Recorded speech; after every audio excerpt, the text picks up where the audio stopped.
Hello, Amazon shoppers, YouTube viewers, Facebook friends. Welcome back to another video. This video is mainly for Amazon, but I'm sharing it with my Facebook friends and YouTube.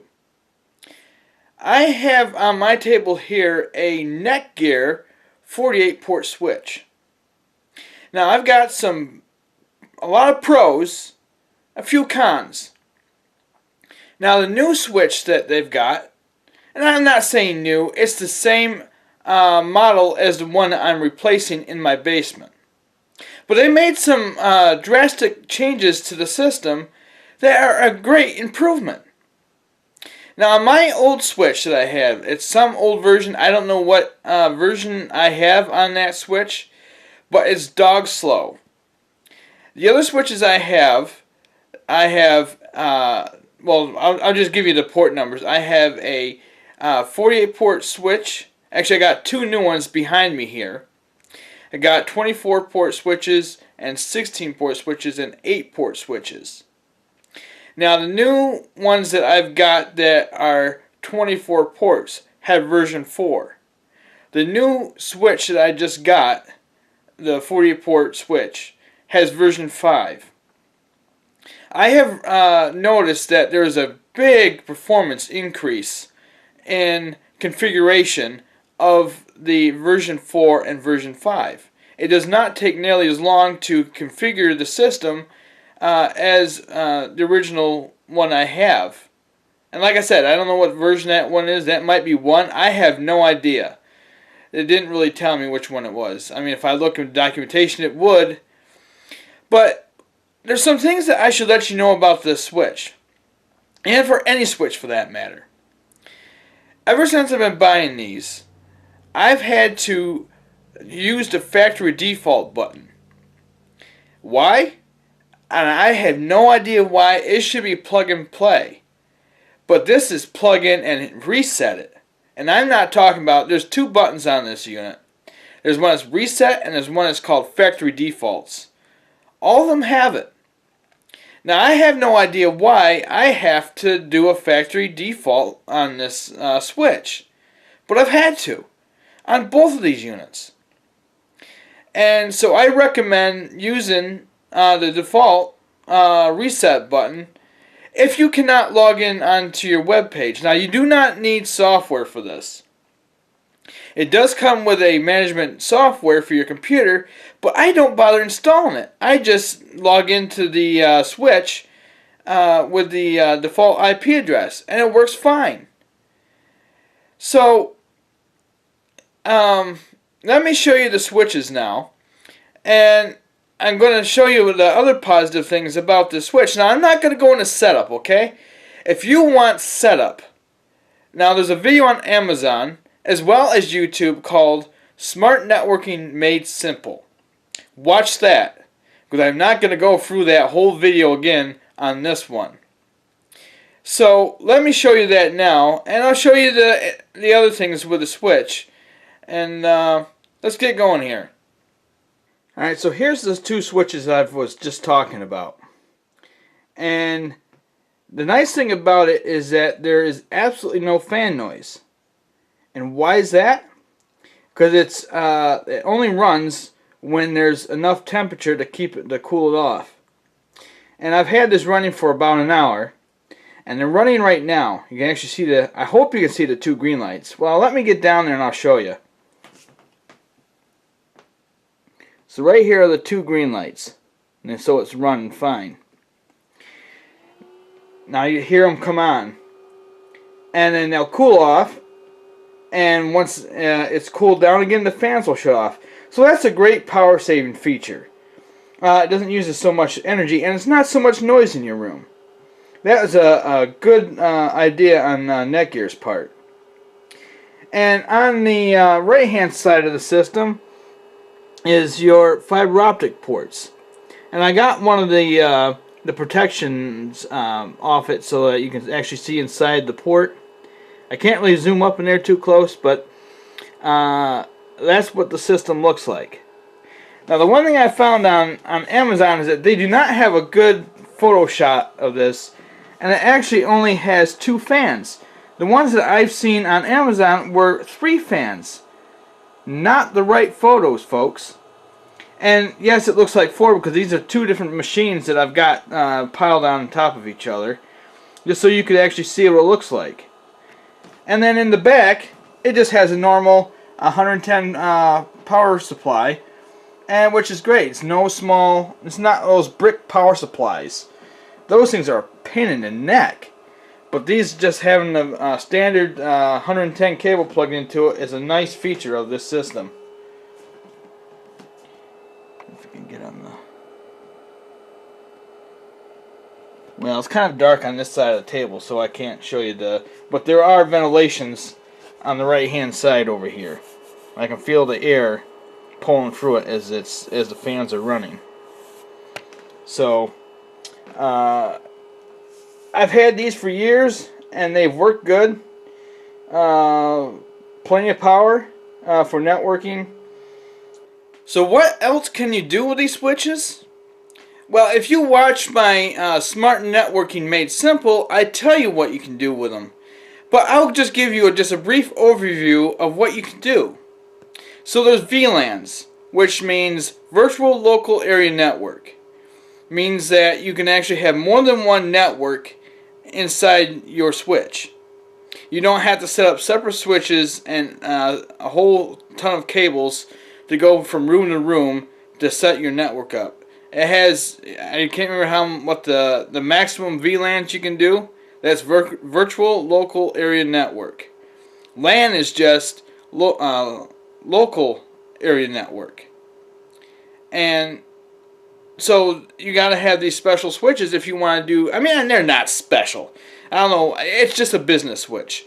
But if you're looking for business applications, this is the switch to go with. If you're a home user and you want to use your network for other things besides just sharing internet, this is the switch to get. Now I'm going to keep sending you back to Smart Networking Made Easy on YouTube.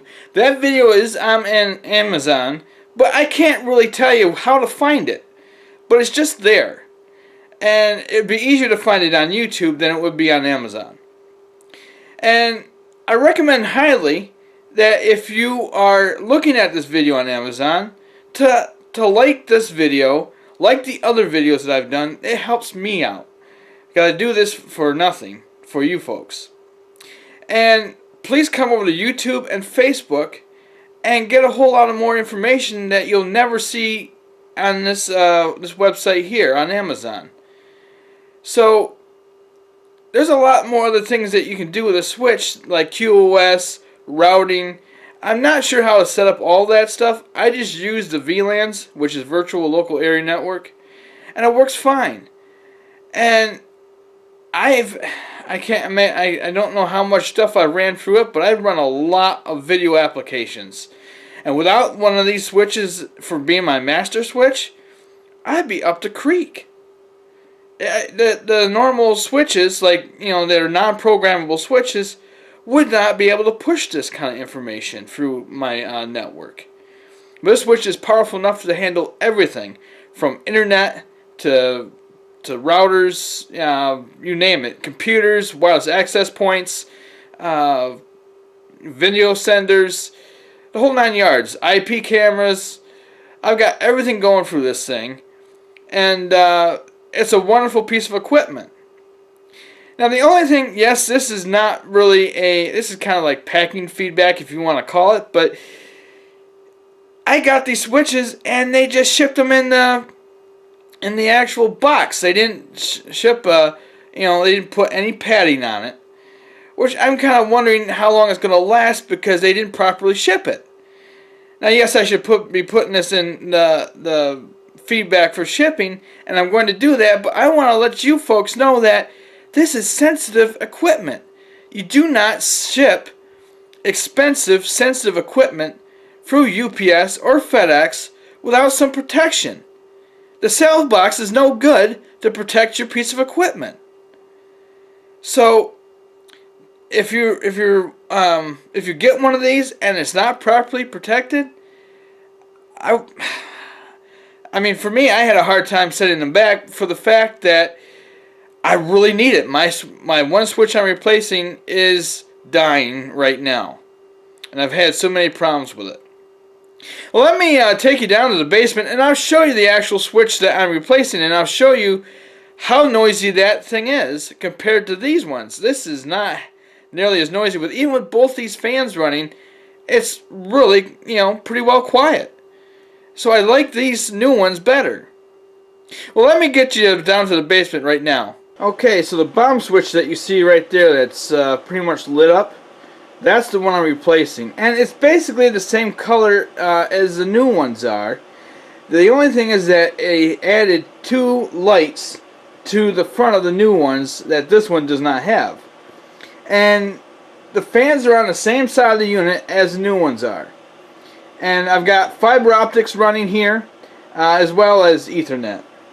And like I've said, these fans run 24 hours a day with networking running through it.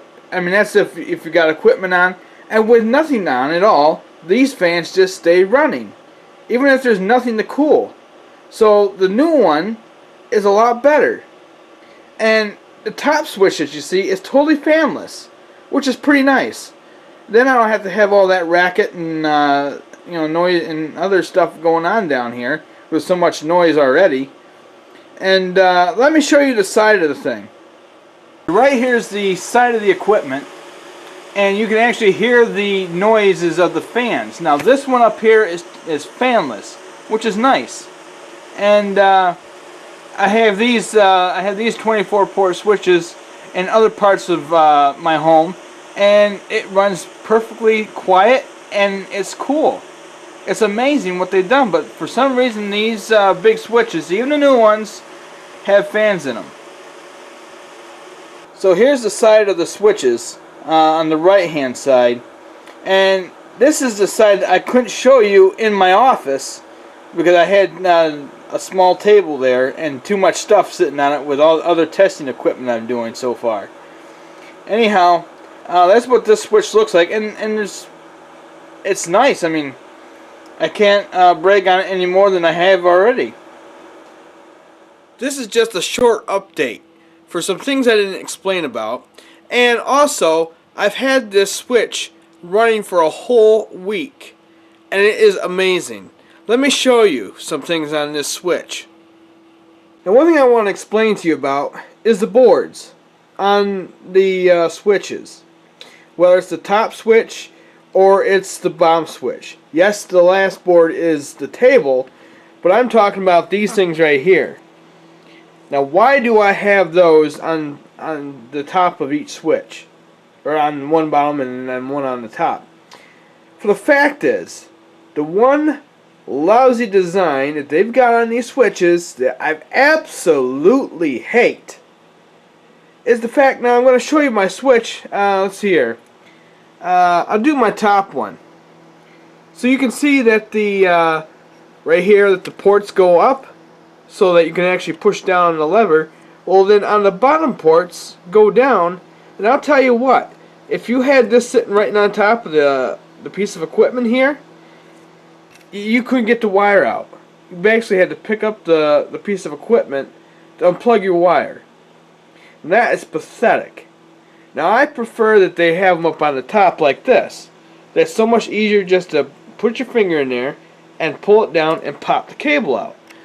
And that's why I've had it this way, so I can get my fingers under there to at least get the cable out without too much hassle. Now if you have this in a rack, I don't think it would be any different unless you space your networking rack so that you can get your fingers underneath the bottom ports. That is a dumb design. So instead of having to buy a rack, I just put these spacers in, because the old way that I did have it, I just had them sitting right on top of each other, just like like they have them in pictures. But that was too tough to make it the maintenance all this stuff. Dumb. I don't like that whole bottom rack. They should just have. I mean, this thing's long enough. I mean, whether switch you got, Well, maybe not this one, but at least a 24 port one. I mean, they could cut down on these lights and run them up on the top, and then run all 24 ports to the top, and save yourself some time. I mean, yes, with the 48 port that I've got, there's not much space in this box to put them up, just up, so they had to put them down too. But in the 24 port or the 16 ports, you ought to just put them up. And so let me get on with the rest of the video. I just thought I put my 2 cents in here about what I forgot to say about the switches. And, you know, that's my only dislike about the bottom ports, is the fact that they're harder to get apart. Now, like I said, you can just space them, and then that solves the problem. The other thing I forgot to mention about these switches is the first time I've turned them on, and it still kind of smells in here. It has such an awful smell from it running. Now, I know that it will eventually clear out, but there's just such a, I don't know, it's either electronic smell or a circuit board or something. I have no idea what that smell is, but it will clear up eventually, and then it will just run normally without smelling. And it's quite odorous in this room right now, and I didn't really notice that until I came back up here, that it has such a smell. So that's just something else to take into consideration, is that these kind of have a new smell for a while as they run and as the fans pull the heat out of the system. And I don't really think that's a negative, unless the thing's burning up. I don't know, but I usually can tell when it's a burn smell over just a new smell. There's different smells when it's pretty much a electrical burn. So just look at some other videos if you're not sure of what to do with these switches. If you're new to this, I would suggest going over to Pushing Technology to Limit on YouTube and look at some of the other videos that I have on networking smart switches. Because I've got a lot to go on, and I've described to you on different videos about networking. And there's more networking videos to come, and there's a lot of stuff that I have not even videotaped yet that I should. And some other things that I'm going to be talking about in the near future on YouTube that I can't do on Amazon is building free routers out of computers. It's the most powerful router that I've ever got, and it's even more powerful than a business class router that you buy at Amazon or Worst Buy or what have you. And that I'm going to just have to do on YouTube, because Amazon doesn't have those things for sale unless you buy a computer that you want to put those on. So in the future there will be some videos on Wi-Fi router buying guide, and there's another one I'm thinking of is just free routers, BSDs. And don't ask me what that all means. I don't even I don't even know but that's what they call them. And so that's something in the near future that you might want to check out on YouTube. I hope you have a great day, and just buy one of these. If you need to contact me for any reason, please get a hold of me on Facebook. There's a bunch of links on YouTube that you can get to Facebook and get a hold of me through the chat there. And if you want to look my page up personally, it is Tony Pushing Tech, and that is TEC. Facebook would not allow me to put technology there instead of my last name. I don't want to put my last name there. It's nobody else's business what my last name is except for me. So I hope you have a great day, and I hope you learned something from this video, and please buy one. Don't just take my word for it. Buy it and try it. Have a great day.